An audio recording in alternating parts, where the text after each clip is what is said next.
साहब, इस वक्त जो खबरें हैं हमारे इलाके की और दुनिया की, वो ज़्यादा खबरें तो अफ़गानिस्तान से मुतल्लिक हैं। और अफ़गानिस्तान के इस इलाके पे जो असरात हैं, हम क्योंकि पाकिस्तान में रहते हैं तो पाकिस्तान पे उसके जो असरात हैं उस पर बात हो रही है।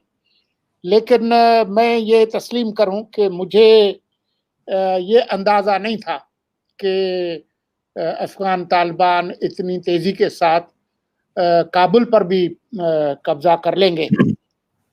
आपने अलबत्ता ये ज़रूर कहा था कि वो आसानी के साथ कब्ज़ा कर लेंगे। फिर ये बात भी हो रही थी कि शायद वो पुराने वाला दौर जो है, वो बिल्कुल उसी तरह से वापस आएगा, वही लाठी लेकर आएँगे। लेकिन आपका ये ख़्याल था कि नहीं, ये ज़रा निस्बतन मुख्तलिफ तरीके से हैंडल करने की कोशिश करेंगे। तो अभी तक तो वो मिक्स प्लेट जो है वो नज़र आ रही है कि कोई बहुत ज़्यादा उन्होंने उस तरीके से रिपीट नहीं किया। अलबत्ता मुतज़ाद खबरें भी आ रही हैं। लेकिन आपका ये ख़्याल था कि ये हुकूमत बनाएँगे ज़रा वसीउल बुनियाद या इंक्लूसिव जिसको कहा जा रहा है। तो उसकी बातें तो हो रही हैं, लेकिन अभी वो बनी नहीं है। ये बात और आपने की थी कि ये जितने भी अहम ममालिक हैं इलाके के, वो तस्लीम कर लेंगे, यानी पाकिस्तान, चीन, रूस, ईरान वगैरह।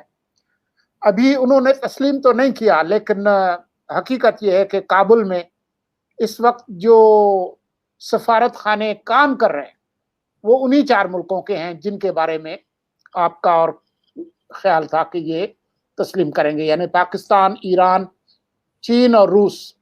इनके जो सफारत खाने हैं वो फुली ऑपरेशनल है। आज भी 14 फ्लाइट्स काबुल से इस्लामाबाद आई हैं, कल भी पीआईए की एक फ्लाइट आई थी।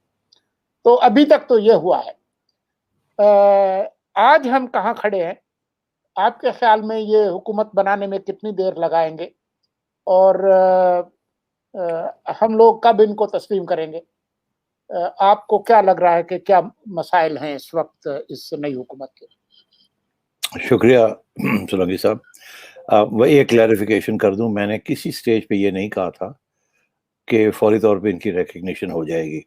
इन 4 ममालिक जिसका आपने जिक्र किया, मैंने कहा था कि यकीनी तौर पे वो रिकग्नाइज करेंगे, मगर मशावरत के बाद, और इसमें जब तक यूनाइटेड स्टेट्स और वेस्टर्न पावर्स ऑन बोर्ड नहीं होंगे और उनको तसल्लियाँ नहीं मिलेंगी, उस वक्त तक इस किस्म की रिकग्निशन से फ़ायदा नहीं होगा, नुकसान ही हो सकता। और मेरा ये मौक़िफ़ हमेशा ये रहा है कि पाकिस्तान की तरफ से इस वक्त जो एडवाइस दी जा रही है तालिबान को, वो तालिबान उस एडवाइस के ऊपर अमल कर रहे हैं। वो एडवाइस के 2 पहलू हैं।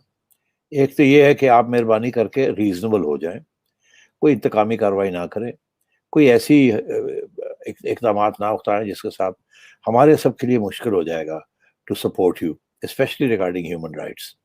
और दूसरी बात ये है कि जो assurances China, Russia, Iran, Pakistan और अमेरिका मांग रहे हैं, आप उनको वो एश्योरेंसेस दें। चाइना मांग रहा है एश्योरेंस कि आप ईस्ट तुर्किस्तान के जो लोग बैठे हुए हैं, घुसपैठिए अफगानिस्तान में, जो कि ट्रबल टेररिज्म करना चाह रहे हैं यूगर्स के अंदर, आप उनको रोकेंगे, उनको पाबंद करेंगे, आप नहीं होने देंगे। रूस और सेंट्रल एशिया को यही कहा है कि वहाँ जो ताजिकिस्तान के खिलाफ जो लोग बैठे हुए हैं, घुसपैठिए इस्लामिक रेडिकल्स, आप उनको कंट्रोल करके रखेंगे। और इन्होंने एश्योरेंसेस दी हैं। ईरान को भी एश्योरेंसेस दी हैं कि जो अमेरिकन सपोर्टेड इंसर्जेंसी है on the borders of Iran and Pakistan and Afghanistan, उसको वो जो सुन्नी इंसर्जेंसी है बलोचों की, उनको ये नहीं करने देंगे, स्पेस नहीं देंगे। इसी तरीके के साथ पाकिस्तान को एश्योरेंसेस दी गई हैं कि हम तहरीक तालिबान और IS इनको हम पनाह नहीं देंगे, हम बलोच इंसर्जेंट्स को पनाह नहीं देंगे या उनको आपके खिलाफ कार्रवाई नहीं करने देंगे। तो ये एश्योरेंसेस सारे जो जो जो इंटरनेशनल पावर्स हैं, सबको इंडिविजुअली बैठ के देनी है, और दे रहे हैं तालिबान, सबको दे रहे हैं। सवाल ये हो रहा है कि کیا یقین کیا جا سکتا ہے ان کے اوپر کہ نہیں؟ اور وہ ان کی عمل کے اوپر ہی دیکھا جائے گا، سب دیکھیں گے۔ اس لیے میں نہیں سمجھتا کہ ان قریب کسی نے ریکگنیشن کرنی ہے۔ میں نہیں سمجھتا کہ پاکستان ان کی ریکگنیشن کر لے گا انٹل اینڈ انلیس ویسٹرن پاس بھی آن بورڈ ہیں کہ نہیں۔ اور اس کی میں سمجھتا ہوں صرف ایک ہی وجہ ہے کہ اب طالبان کے لیے جیسے کہتے ہیں نا کہ روڈ ٹو کابل جو ہے وہ کچھ عرصے تک اسلام آباد سے یا پنڈی سے جائے گا۔ ایک زمانے سے ہم کہتے تھے road to Kashmir will go to Srinagar, road to peace with India will go through Srinagar, اب یہ road to Kabul will go through Pindi. تو بات یہ ہے یہ کچھ عرصے کے لیے ایسے رہے گا، اس کے بعد تبدیل ہو جائے گا، وہ براہ راست ہو جائیں گے۔ مگر ابھی جو جس طریقے سے یہ سارا کچھ ہو رہا ہے، میں سمجھتا ہوں کہ ایک سٹیج بن رہی ہے۔ اس سٹیج کے 2-3 پہلو ہیں۔ پہلا پہلو تو یہ ہے کہ جی Taliban have to be appear reasonable. ابھی آپ نے دیکھا کچھ مظاہرے ہوئے ہیں، خواتین نے کیے ہیں، کچھ مظاہرے ہوئے ہیں فلیگ کے اوپر۔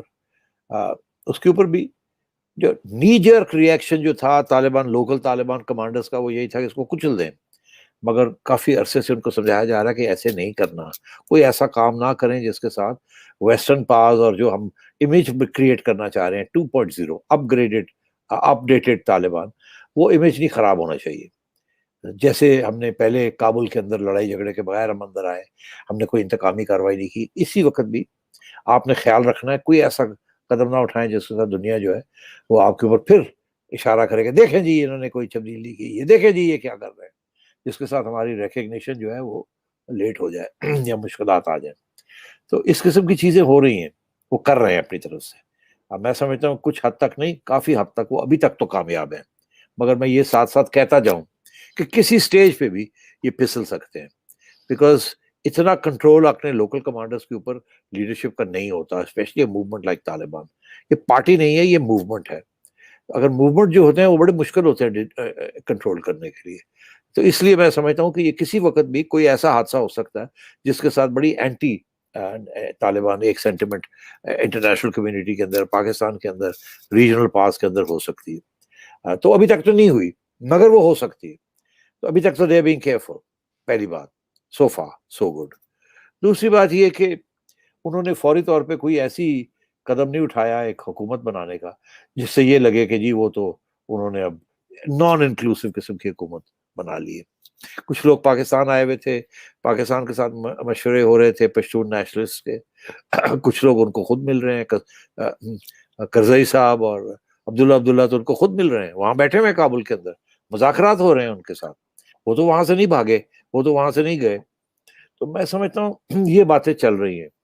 تو اگر کوئی عبوری حکومت بھی بننی ہے وہ بھی ایک قسم کی تھوڑی بہت انکلوسیو ہونی پڑے گی بیفور یو آگے جا کے کوئی سپریم کاؤنسل بنے یا کچھ نہ بنے۔ تو یہ ساری چیزیں ابھی میلٹنگ پاٹ میں ہیں سولنگی صاحب، اور ابھی تک سو فار سو گڈ۔ کوئی ایسا قدم انہوں نے نہیں اٹھایا جس کے ساتھ کوئی پبلک اوپینین ان کے خلاف ہو جائے۔ البتہ ٹینشنز بڑھ رہی ہیں وہاں افغانستان کے اندر، سو اس لیے اب دیکھنا یہ ہے کہ یہ جو ٹینشنز ہیں اس کو کس طریقے سے ہینڈل کرتے ہیں۔ آپ کے پاس 3-4 حوالے ہیں کہ جو ان کے اوپر الزام لگنے شروع ہو گئے ہیں یا لوگ دیکھ رہے ہیں غور سے یہ کیا ہو رہا ہے، یہ کیا ہو رہا ہے، اور اسپیشلی ویسٹرن پریس۔ ہمارے ہاں تو کچھ نہیں ہوگا، افغانستان میں بھی کچھ نہیں ہوگا، یہ ویسٹرن پریس ہی رپورٹ کرے گی۔ اور یاد رہے کہ ویسٹرن پریس اس وقت کچھ نہ کچھ ڈھونڈ رہی ہے۔